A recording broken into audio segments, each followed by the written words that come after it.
Welcome everybody to the first drivers' press conference of 2025 ahead of the FIA Formula One Australian Grand Prix. Same format as last year, 2 groups of 3.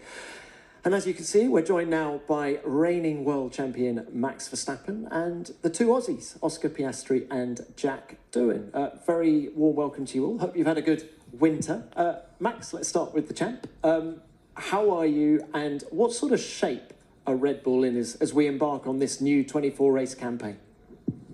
Yeah, all good. What kind of shape? Positive shape, I guess. I don't know. Guess we'll find out more this weekend and after. But yeah, we'll try to do our best. I mean, there's not really much more that we can do.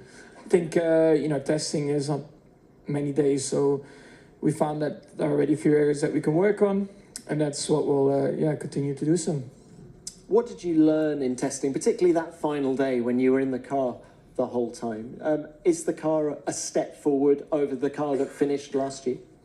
Yeah, I think naturally there's an improvement. But I think I've said it before. There are still things that we want to improve on and do better. Now, naturally, this is of course also a different track to Bahrain. So that already will feel a bit different to drive the car here, but yeah, step by step. Are you expecting a tighter season this year compared to last year? Impossible to know at the moment. I mean, I know that we are not the quickest at the moment, but again, it's a very long season. If you would have asked that question here last year and then at the end of the season again, it would look completely different. So a lot of things can always, change quite quickly in Formula One. All right, Jack, thank you very much for that. Good luck this weekend. Jack, can we come to you now? Your first home race, a huge moment for you, a huge moment for your family. Just describe your emotions sitting here now. Yeah, to be honest, I'm super keen just to get on the track. Been so much build up, a long time since we finished in Abu Dhabi, it feels now. So I'm excited to get to tomorrow, FP1 underway, and enjoy actually driving these race cars. What goals have you set yourself for the weekend? To enjoy each time I'm on track, because number one, that's why I'm here, because I enjoy what I do, and to work hard with the team, ensure that we extracted everything we could from Bahrain pre-season testing and put that into play for this weekend, and then deliver on track, whatever the car's potential is. You mentioned the potential of the car. Tell us what you learnt in Bahrain. Same question as I asked Max, really. What sort of shape are you in? I think it was positive. We got 55 laps more as a team than we did in the previous pre-season testing. The car was reliable. I was comfy in the car. Got to get a good grips. Obviously, Bahrain was strange conditions, not typical temperatures, high winds. So let's see. It's going to be looking super hot, especially for Saturday here. But it's difficult to give you an answer, but we're going to find out very soon for sure. We are indeed. Good luck. Enjoy it. Thank you. Oscar, coming to you now. So, no Australian has won the Australian Grand Prix. Could this be the year? Ever, I don't think. I don't know. We'll see. I know what you want me to say, and everyone's headline can be that, but we'll see. I think obviously no one really knows what to expect. Testing went pretty well, but you don't know where everybody sits. I think we're pretty happy with how our test went, but as we've said, Melbourne's a completely different track to Bahrain. The weather's going to be different to Bahrain and different every hour by the look of things. So it's going to be an interesting weekend for sure. But I think hopefully we're expecting to be somewhere up the front. Whether that's right at the pointy end, we'll wait until Saturday, I think. Not long to wait. And you come into the weekend with a new contract in your back pocket. Tell us why you decided to commit to McLaren long term. It was from both sides, really. So, I was already signed up for this year and next, but it felt like just a very natural progression to sign for even longer term. So, obviously last year was an incredible year for the team. I think my 2 years with the team have been pretty incredible, starting from where we were when I joined to being Constructors Champions now. It made a lot of sense in my mind to try and continue that and build with the team. Obviously myself and Lando are both there for a long time now. Andrea is on a long-term contract. Zach, our key technical staff as well. So yeah, for me it seemed like a no-brainer, and I think it was reciprocated from the team as well. All right. Thank you for that, all three of you. Let's now open this to the floor, and as was the case last year, we will start with the broadcasters. David. David Croft, Sky Sports F1. Jack, Oscar, Max, lovely to see you all again, and good luck for the weekend. Max, I'm going to turn to you if I can, and yeah, can't predict this season, but you've had 3 successful title defences. What goes into a season? What are the plus points and the minus points that go into a successful title defence? Where can it be won and lost? And once you've helped us with that answer, is this going to be your toughest title defence yet? Yeah, there's a lot of things that you make me think about that I actually don't think about. So it's actually way more relaxing to just go into it, trust the people around you, and go from there. Work hard on and off track, try to address things that you don't like in a car or whatever. And always try to do the best on track yourself. Try to minimize mistakes and keep scoring points. And is this going to be your hardest one yet, do you think? I don't know. I don't think about it. Really? Yeah, I don't. There's no reason to think about that yet. All right, thank you, Max. Yep, next one. Nelson Valkenburg, Viaplay Netherlands. For Oscar, congratulations on your new contract. You probably haven't binged Drive to Survive yet. But we heard Zach Brown saying this is the start of the age of Lando Norris. Did you make him swallow his words a bit when you signed that contract, or is that the goal for this weekend? I haven't watched, to be honest. I feel like I have a pretty good idea of what happens, so I don't need to watch it again on TV.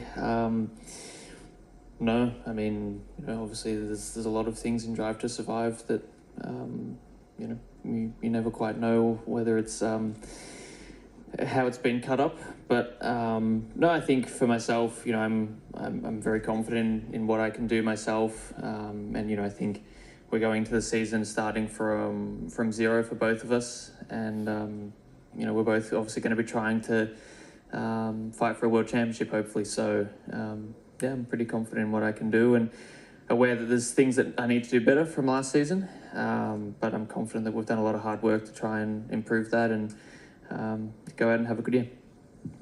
Thank you, Oscar. Great status, Sky Sports. Another one from Max again. I think you spoke to the Dutch media and said you didn't think you could contend for the year. Is that circuit specific and where your car's at, or are you particularly concerned about the pace you saw from McLaren? Exactly that. Yeah. Yeah, I don't know. You answered it for yourself. Yeah. Okay, next one, please. Yeah, Mara San Giorgio, Sky Sport Italy. A question to Oscar. Oscar, do you have the feeling that you can open as a team a Red Bull style cycle of recent years? No, I don't think so. Obviously that would be ideal to try and have that level of success and competitiveness, and I think that's what every team dreams of and what every driver dreams of. But I think at this point of the regulations, I think with how last season went, expecting that is incredibly naive, and I think this season is going to be just as tight, if not even tighter, than the second half of last year, especially. So yeah, of course that's what we want to aim for, but we have a new set of rules coming next year that's probably going to change the pecking order quite a bit, or at least the gaps quite a bit. So I don't think it's the same circumstances, but also I think this year is going to be an incredibly competitive year of F1, and as much as I would like to try and have that level of success, I think it's going to be very, very tough. thanks, Oscar. Next one, please. Yep, Nelson. Question for Jack. How important was it for you to get that Abu Dhabi race under your belt? And since you're part of a big crop of rookie drivers this year, until when are you a rookie? Because there are some drivers who have done a couple of more races as well who are still being called a rookie. So where's the cutoff line there? But mainly, how important was Abu Dhabi for you? Yeah, Abu Dhabi was important. to be honest, going into Abu Dhabi, there was nerves, and to be honest, I was already thinking about here this weekend back then, and my sort of feelings have changed quite a lot since then. With so much time to digest that this weekend's going to happen, a lot of off period, and I've become very comfortable and relaxed with what's to come, and it's helped a lot. The team also have been amazing. To aid with that, and to be honest, Abu Dhabi was great just to go through the motions and learn how the weekend goes, actually being in the driver's seat and not from a third point of view. And to answer the rookie question, I don't really know. I guess technically maybe I'm not a rookie after doing the end of last year race, as it's not officially my debut. But I'm sure after a few races you can't be called a rookie. It's a difficult one. I think that depends on anyone's opinion. So Liam is not a rookie, right? I wouldn't say so, typically, no. Well, he's raced in 2 different seasons now, right? In a few seasons. I wouldn't officially say that. Oscar, when did you stop feeling like a rookie in Formula One? When I signed my contract again yesterday. No, I think you're constantly learning. Even now, 2 years in, there's still things you always learn, improve. I'm sure if you ask Lewis and Fernando, it's still the same however many decades later. So I think after the first race, or the first couple of races especially, it's a pretty tough circumstance to have your second race be your home race. But I think once you get some of those big milestones out of the way, you start to feel a bit more comfortable and have a good few results on the board. That always helps the nerves as well. All right, thank you. Let's go to the next one. Yeah. Aldona Marciniak, 11 Sports, that's for Oscar. Oscar, obviously everyone sees McLaren as a favorite at the start of the season. If that's the case, what are the rules of engagement? Have you already talked about how you will handle things internally between yourself and Lando?